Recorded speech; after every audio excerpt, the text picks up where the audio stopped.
We begin with our first panel on a theme that is closest and most relevant to Meghalaya, that has a predominantly nature-dependent tribal society, exceptional biodiversity, and a distinct carbon profile, similar to other northeastern regions of India, that serve as optimal testing grounds for implementing nature-based solutions.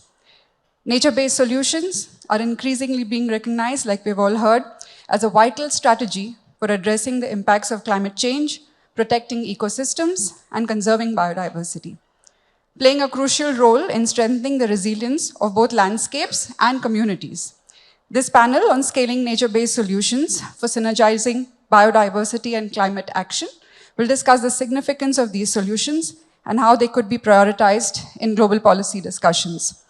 I will begin by inviting the panelists with their opening remarks for about 2 to 3 minutes due to the paucity of time. We shall follow this up with questions for another round of brief interventions, followed by a Q&A segment with the audience. Mr. Sampath Kumar, I request you to make an introduction. Thank you. Can I, just like before sure. in 2 minutes, I'll take just 30 seconds. Bakimi Star, can you just bring that one, please? Yeah. So he's one of our traditional, village, cooperative person. They are actually preserving these trees called, the living root bridge actually is made up from this tree. This tree is a ficus tree. It's such a beautiful tree. In 30 years, it will grow as a, something that actually they will make it as a living root bridge. It's a beautiful. So just I wanted to tell you this one. Maybe we can actually see. It's very heavy. Thank you. So I just what I wanted to share in this panel. Maybe I can sit and talk. So the importance of actually this knowledge is the key thing for scaling up the nature-based solutions. So we do have a lot of traditional indigenous knowledge is there, but how the traditional indigenous knowledge is able to be scaled up is the key issue for us, today's discussion. If you see, is a young boy, he's actually learning from the elders. So the transmission from that one generation to another generation, how actually we are propagating. So what the Meghalaya is trying to do, I think maybe in fact in the inaugural session, a lot of discussion has happened, how actually the state government is taking up initiatives. But I wanted to focus on 2-3 areas. One, how actually we are able to, scale up these interventions, like, scale up this solution. We know that these work, and in fact, this tree actually, is a keystone species in the living root bridge ecosystem. And based on this tree, about 1,200 flora and fauna are actually living. So how actually we can scale up is essentially what we started doing is that we are organizing the people, the communities. Especially we are organizing the communities into cooperatives, which is a very, very important movement that is happening. We're also organizing especially the women into, again, we call the self-help groups in India. In fact, in other parts you call microfinance-based groups. But what we are doing in India is that we are leveraging these organizations so that the kind of the technology that actually the knowledge that what we have to really provide these solutions can be disseminated through them more effectively because it stays in the village and there is a greater ownership in this entire work. So I think to start with, I would say, one, you need to really leverage the communities and, especially how actually we are using this modern forms of organization, how actually the cooperatives, self-help groups, how actually we are organizing them. Systematically, we are connecting them across the state so that every information, every knowledge can be disseminated very effectively to the last mile persons. That's one. Number two, there is also great opportunity what we have seen by engaging the youth is that the value of the technology today. So how actually we are using the technology for, scaling up this intervention. So I think you must have, we just briefly told you that like we are building a kind of a young environment cadre. We have a panel for that, there will be more discussion on that, but these are the 2 things I would like to say. Thank you. Thank you. Olga, for a quick overview on the role of nature-based solutions towards urban regeneration.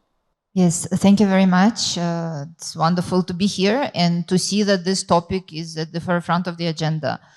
In fact, our work at Unicity is supporting cities and regions with climate change adaptation and mitigation, and doing it in such a way that we find unique solutions to the place rather than using uniform solutions across locations.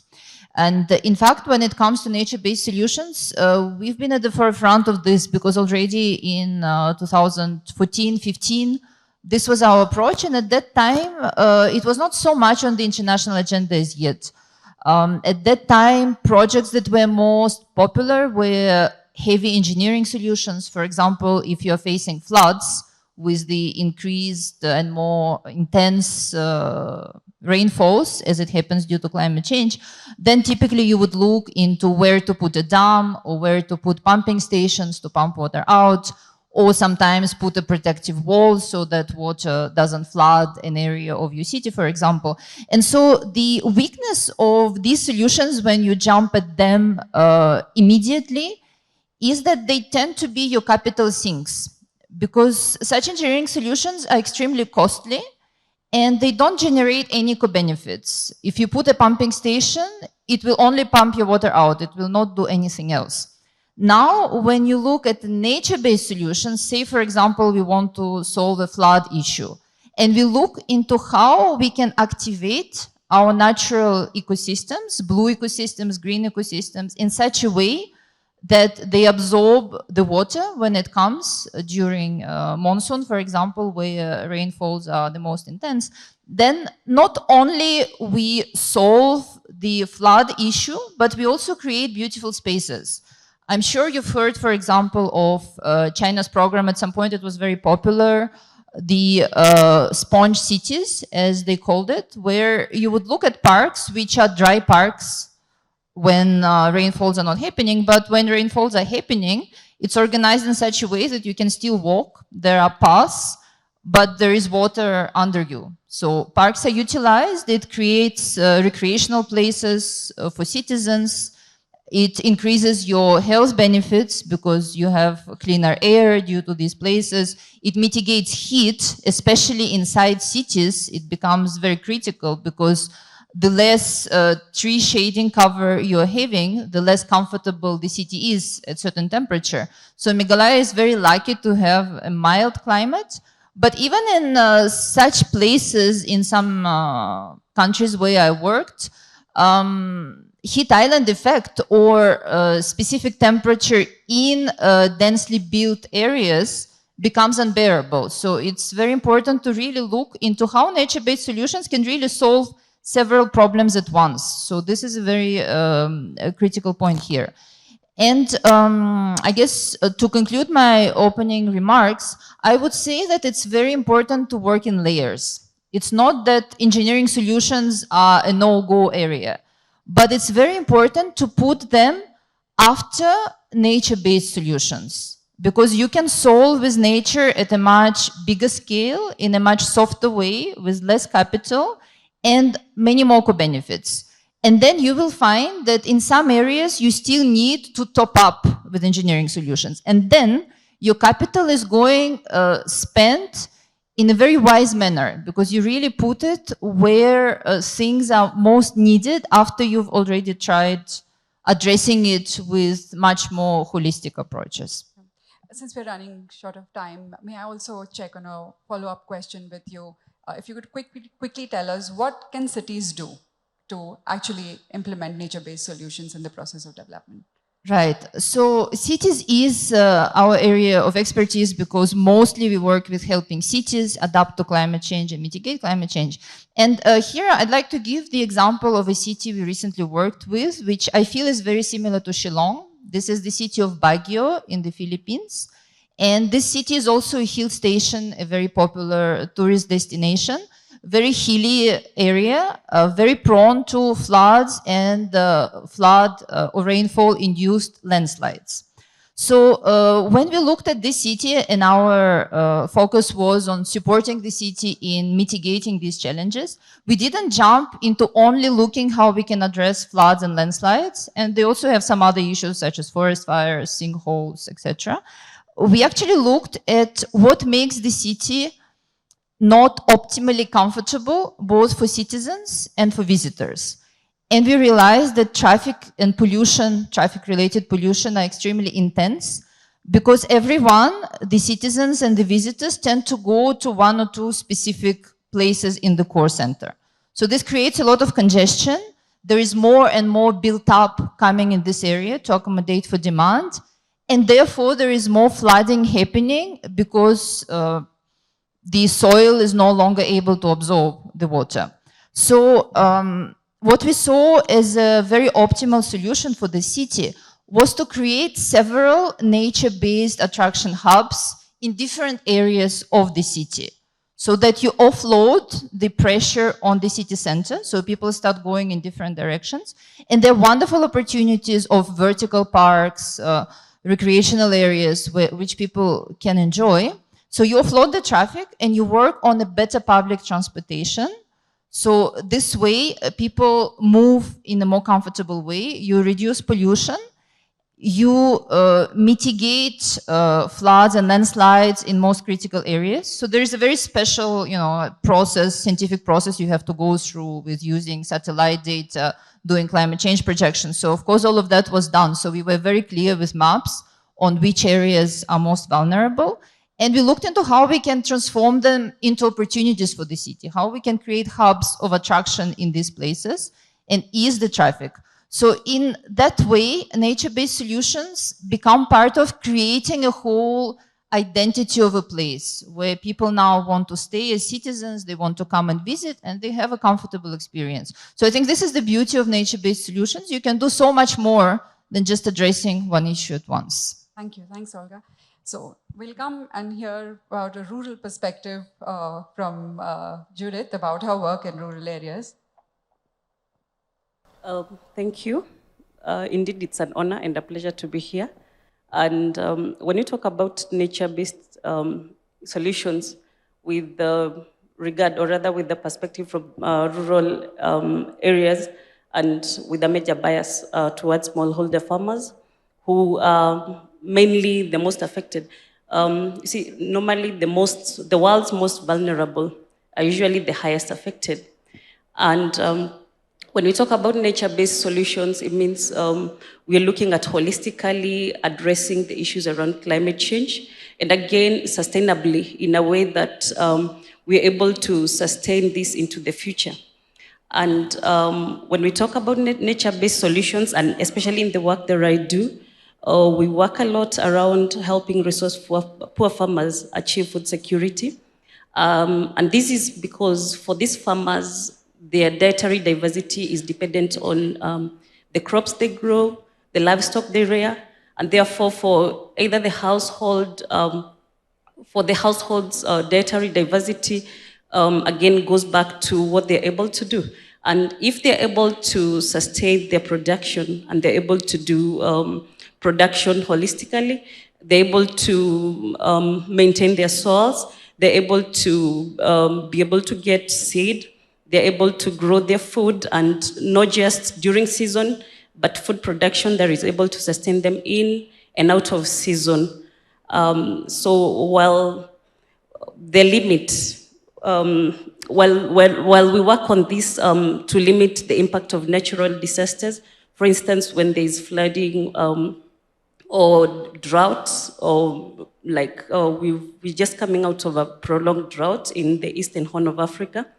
And this means for them, their exposure, or rather their ability to persevere the shock, is really dependent on how well they're able to maintain and manage themselves. And this is also impacting on their socioeconomic impact. And really, the patterns keep changing. We can no longer rely on rain patterns as is. But if we're able to, say, do a lot of water harvesting, to make sure that whatever rain that came in, we're able to harvest the water, and this is two-pronged, because the water that is harvested is used for irrigation, but then also it means it reduces downstream flooding, because usually we've been experiencing patterns of extremes. It's either it's dry, very dry, or when it rains again, the water now again causes downstream flooding. And now it's a problem on both extremes. But with this, it means if you're able to harvest the water, you solve two problems. You're able to have water when the rainy season is off. And again, during the rainy season, you cover the communities that are downstream. While we do this, we work closely by validating the small-scale farmers.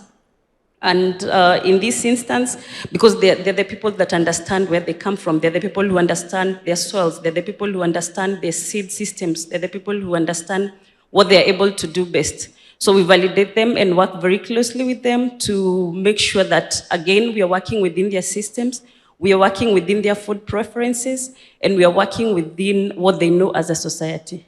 Thank you. Great. Thanks, Judith. Actually, you answered my next question for you, which was on how local communities can be empowered as well to actually come up with nature-based solutions. So thank you.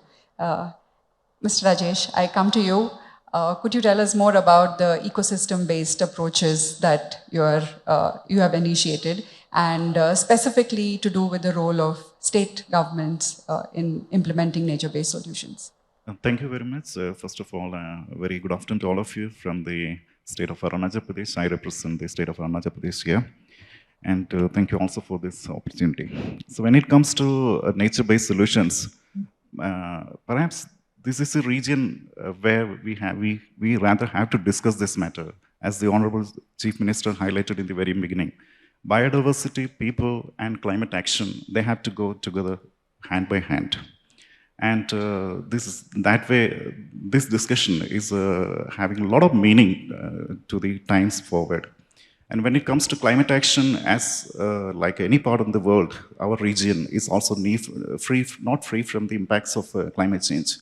Maybe it is expressed as very like unusual rainfalls here, or shortening rainfall durations, or very kind of unexpected kind of drought. We can't say drought, but a little less water available season. But of course, this has been impacting the livelihood of the communities in the region, as was highlighted by a few examples by the previous speakers in the inaugural.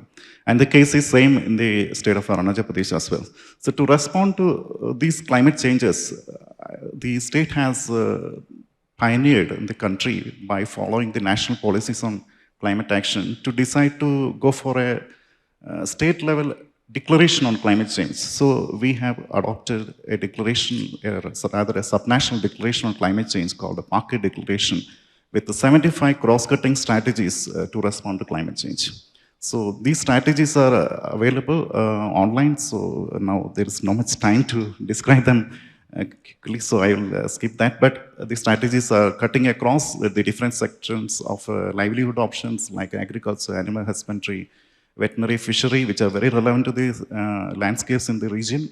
Similarly, habitat, healthcare, gender inclusions, and all those areas which have been impacted by climate change. So we have been implementing these actions, climate actions in Arunachal Pradesh with short, medium, and long-term defined actions. And we have also started to finance these actions, because when it comes to the role of state governments, first is to pursue the actions with a well-lined policy framework that we started. Thereafter, we need to supplement the actions with resources. Of course, our state has, of course, like any state, there will be always constraints on resource availabilities. Despite that, we pursued the idea of climate-linked financing. So last year, around 75 actions were financed, which cut across mitigation actions, adaptation actions, and some of them are hybrid actions. So we could pursue the actions across many land use sectors, in health sector, in urban habitat sectors, and we are continuing with that. And this year also, we have the second edition of Action Plan for Climate Adaptation and Resilience, backed by climate-linked financing. And hopefully, our aim is that by 2047, the state of Arunachal Pradesh will become a climate resilient state. That's the aim. And when it comes to nature-based solutions per se, in the context of Northeast, where it's all like biodiversity, we are sitting in the hotspot of biodiversity, where several indigenous communities are strongly dependent and have evolved with the ecosystems, and the ecosystems and the biodiversity have been their identity and parcel of their livelihood. So to achieve all these and to restore the lost integrity of the ecosystems, we need to pursue certain actions targeting on water conservation, restoration of the degraded forest, as well as green livelihood options. Because as Honorable CM sir said, without livelihood options, things may not move around. So this is in some quick reflection of the scenario from Arunachal Pradesh. Thank you. Okay. Thank you so much. Mr. Wagle, we'll come to you, your experiences from Nepal about the many initiatives. Yeah. Thank you very much. It's useful to go last because one can comment on the wonderful initiatives and the insights that panelists have shared. The big question is why there is underscaling and underfunding of many of these worthwhile initiatives, right? A lot of the action is local, but the impact is global, so there's a problem of collective action. A lot of the ecosystems straddle national borders, so there's a problem of the free riders, right? So countries would rather let others take the initiative. And there's also this power asymmetry, right? Because the communities would want to take initiatives, but corporations or larger entities, external parties may have other interests, but are often more powerful, a bigger voice. And so this asymmetry is also at work. So we see that there's underfunding of many of these efforts. Globally, it's only around $120, $150 billion, where the need, or the gap alone, is another $800 billion, right? So this is where I think we need to emphasize actors, so cities and rural communities and state-level action, but it's also mechanisms of action, not just actors, but mechanisms of action. That's very important. So this is where social norms come into the picture. Tobacco smoking used to be very popular in the 60s and the 70s. Now it's a taboo. Early days of COVID, we resisted wearing masks, but soon enough it caught on and became almost a universal phenomenon. So, recycling, environmentally friendly actions in terms of lifestyle, in the way we cook, the way we commute, all these actually need to be internalized and can be done through social norms, right? The second is hard incentives and regulation. This is where prices, finance come into the picture. So green pension funds, for example, or carbon pricing and all that become important. Then this is very cost-effective community-based initiatives when it comes to nature-based solutions. UNDP came up with this finding just 2 years ago, 20 cost-effective actions related to forests, wetlands, and grasslands can meet almost 40% of the mitigation needed for the 2-degree cap by 2030, and reforestation alone accounts for more than 2/3 of this. So Meghalaya, I'm happy to note, is setting the gold standard. My own country, Nepal, had a forest cover of just 26% 30 years ago. Now it's 45%. How did that happen? Community-based forestry management and a lot of volunteerism. Initial nudge from foreign aid. The Australians actually can take a lot of credit for that. So there's something to celebrate there in a country that hasn't had much to celebrate on the economic front. On the social, political, environmental, there's a lot to do there. Yes, so since you mentioned funding and incentive, my question to you is how can philanthropies and financial organizations, probably institutions, come together to encourage nature-based solutions? It's catching on, right? It's a lagging field, but it's now catching on. After the 1990s, when we saw a lot of this third wave of democratization, a lot of philanthropic entities assisted good governance efforts. In the 2000s with Bill Gates, Melinda Gates Foundation funding a lot of public health and public education. Now one sees this gradual move towards green efforts, climate, right? So Jeff Bezos of Amazon, I think, with his $10 billion announcement, Bezos Earth Fund or something. Mike Bloomberg, when he was mayor of New York, was already moving into this area.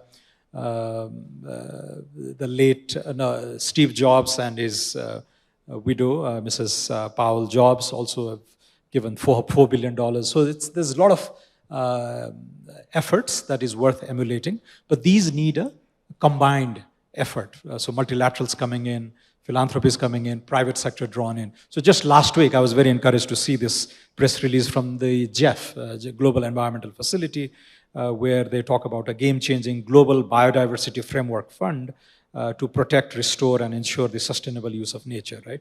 This is to implement the Kunming Montreal Global Biodiversity Development Fund, announced last week, hopefully come into operation in August, where they expect to rope in these big philanthropic entities, states chipping in to the multilateral architecture, but a lot of the action has to happen at the urban level, the rural level, and also at the state level when it comes to big countries. Yeah. Thank you so much. Before we move to the audience, Mr. Subodhkumar, I'll come back to you to end this discussion amongst us, is that you spoke a lot about the new models of delivery for nature-based solutions. So would you like to share with us what are the models that you're working on or suggesting? So, one I said, I think I go with, again, Dr. Swarnim, what he mentioned about the new incentives, are the need for mobilizing more support for this entire climate action or, scaling nature-based solutions. So one thing that I see the greatest opportunity that what we have is the states, nation state. So if, a lot of discussions are happening at a very high level, COP26 and different other places. We talk about carbon credits. But this entire discussion has to go to the grassroots level. So the key thing is that, today you have seen that movie about payment to ecosystem services. We must have seen some young people. They know how to measure. They use this MRV framework. So where they know about it, how to measure what is the change that is happening. So building that kind of a social capital is the key for scaling up nature-based solutions. So we need to demystify this entire science. Actually, there is already science is there. So how to actually demystify that entire thing and make it more, user-friendly. So the way the young people are using in the remote areas, the technologies and the data, and so that's one very important thing. The second thing is that we also have to leverage the various, basically what is missing in this action is, for example, even within our state, I'll give an example, very honest example. We have so many departments. So we have a water resources department, we have a forest and environment department, we have solid water conservation department, we have a community and rural development department. There are so many agencies are there. The need is to collaborate. Everyone has to collaborate, not just to implement what they are doing, but they have to see the big picture. And the main important thing is that the person who brought this, the plan, they should be the center of our action. How actually we are really involving them in this entire community. So idea of the new models is that I'll conclude with one thing which is happening very interestingly in India. You must have heard of this natural, farming. Natural farming. They used to call zero budget natural farming, ZBNF. So now we are calling it natural farming, which is again a very interesting regenerative farming that is, it's known in a lot of science forums. That entire regenerative farming is now actually has been really made so simplified. Now the women self-help groups are taking up that work across the country. In fact, especially started with Andhra Pradesh. In Meghalaya also we started that work. So this kind of, we need to involve this kind of platforms, especially the women-led platforms, young people, how actually we are engaging them, how actually we are bringing that collaborative governance and building the state capability to drive this agenda. So, thank you. Thank you. So we'll take questions from the audience now. Hi, thanks a lot for a very interesting start to the discussions today. I'm from the World Resources Institute, Shruti Malivar, and my question is specifically from Olga. So especially for a city scale, it was really interesting to hear your notes about sponge infrastructure solutions and biodiversity hubs that are created for flood management within the city, and how these can also work with, say, vertical gardens and other smaller sites that can be leveraged to increase biodiversity in the city, while also looking at flood management solutions. So my question to you is, what kind of citizen engagement schemes and incentives are provided, for example, to enable implementation at a much larger scale, and especially for operational and maintenance purposes? And what kind of partnership models do you create, say, with private agencies, with the government, with citizens, to really enable a more citizen-led action when it comes to scaling some of these interventions, as they can be very punctual? Thank you very much for your question. It is indeed a crucial one, and crucial at two levels. First, at the level of even agreeing on implementing nature-based solutions, because actually, essentially, we work with developing Asian countries, a little bit in Africa. We started working lately as well. And there are a number of challenges that Western governments face less, you could say. So, for example, implementing nature-based solutions can be very sensitive if you have vested interests, because it means you have to protect certain land, make it public, rather than, give it for development, for example. And so there, I really find that if citizens felt more their entitlement, that, okay, I have the right to live in a quality environment where parks are walking distance, where when I walk, I don't run high risk to be hit by a car or by a motorbike. And then citizens voice it out, because then this is what enables governments as well to really seriously look in this direction, rather than so we often work on behalf of United Nations agencies or development banks. So we provide this technical assistance to cities, and while we are very nicely received, action sometimes doesn't follow, because there is no that pressure, that demand from people. So I think first is really empowering people to think that, okay, this is my environment, I have the right to it. And all the empowerment campaigns from NGOs, from local communities, can help a great deal. At some point, we did actually an assessment of how Bangalore was reviving its lakes. And it really came down, we spoke to these NGOs, it really came down to a few very active citizens who created the whole movement of requesting that these lakes now should be revived, should be preserved. And the government had to follow, because these people were extremely active and extremely clear on what they want. So this is one point. Second point, as you mentioned, maintenance, preserving what has been done. So there, yes, again, people have to feel that this is my place. And I think it's connected to the first point, when they know that, okay, now I have right to be there. So, I lived in India actually for a long time, for about 10 years until COVID, in New Delhi. And so what I noticed is that there are some parks which officially are public, but de facto they're gated colonies. And so if I come there nicely dressed, no one will stop me. But then another person who looks, maybe from not, the category of population who lives in that area, they want to go to that park, they may face issues, or maybe they may not, but they feel that they may face issues and therefore they're not using it.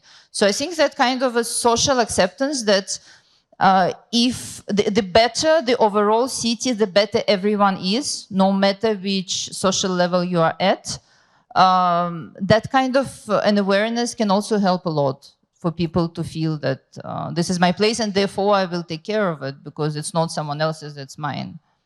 I'm H.H. Mormon. I'm a community leader. First of all, I congratulate the government for the PAS program.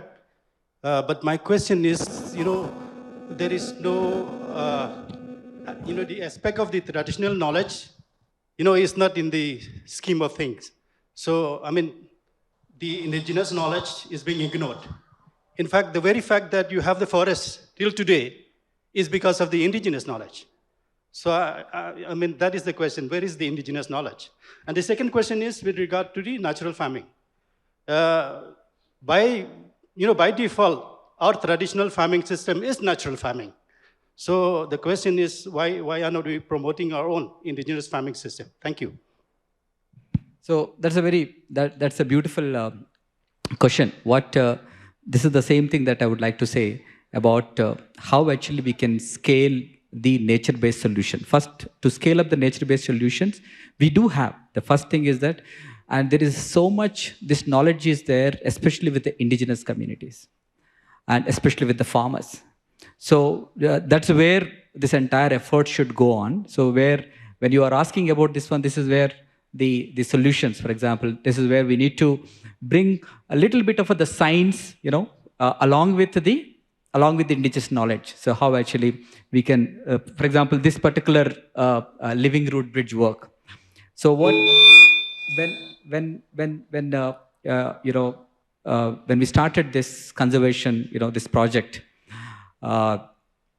we saw everyone used to know that there is 1 or 2 villages has a living root bridge. Then there is with the World Bank support, we started this community-led landscape management project. There, one of the initiative was that how to actually identify this entire indigenous practices. And then we did this entire survey. We found like about 100 villages have these living root bridges. And some villages, they were neglected because of the developmental efforts, they were not taken proper care. And, so then when we started organizing people, that like importance of this actually, preserving these practices. So then the change has come. So that is something that is definitely is a very, very important thing, as you said. In fact, to scale up, nature-based solutions, yes, there are already nature-based solutions, but to scale up, you require a community-based, community-led organizations. So that is what the kind of innovation that we need to build. What are the community-based organizations? How actually we are involving the women through the self-help group movement? How actually we are involving the men through, the cooperatives, and men and women together actually through cooperatives. So these are the kind of initiatives that we are taking up. I think, yeah, sure. I know. I think we've ended the discussion on a perfect note, and I'm very thankful to the panelists for their patience and for keeping time. And big thank you to the audience as well. Thank you.